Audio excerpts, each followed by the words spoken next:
aseptisée dans laquelle on vit, j'essaye plus d'aller vers la personne, son moi profond, ses mémoires olfactives, ce qu'elle a vécu dans sa jeunesse, ses moments heureux, et tous ces petits éléments-là vont m'apporter des réponses pour créer son parfum.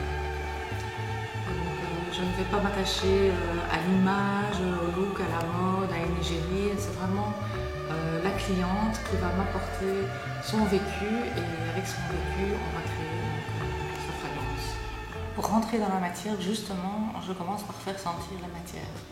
Et j'essaye de voir un petit peu les réactions de la personne face à ces matières, aux découvertes d'odeurs qu'elle connaît pas, qu'elle aime ou qu'elle n'aime pas. Et un petit peu cibler plus justement par les matières son choix. J'ai beaucoup de parfums que j'aime parce que je découvre beaucoup d'odeurs grâce à mon métier, mais je suis fort attachée au parfum du santal qui me touche beaucoup. Sinon, j'aime beaucoup l'iris et j'aime beaucoup les roses aussi. Et plus particulièrement dans ces fragrances, qu'est-ce qui vous parle? C'est la chaleur?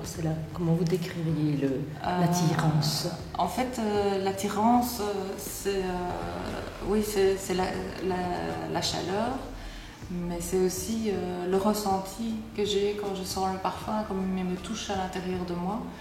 Et souvent, on a des ressentis avec les odeurs qu'on ne peut pas expliquer parce qu'elles nous font revivre des moments ou des sensations, mais qui sont difficiles à expliquer.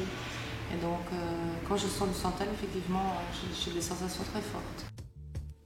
Alors, moi, je vous conseille toujours de le porter sur la peau dans des endroits où la circulation du sang passe, parce que la peau est plus chaude, donc ça va agir comme un petit diffuseur de parfum. D'éviter la partie médiane de votre corps pour ne pas saturer votre nez, de ne pas hésiter à parfumer vos cheveux, l'ourlet d'une veste, l'ourlet d'une jupe pour laisser votre sillage.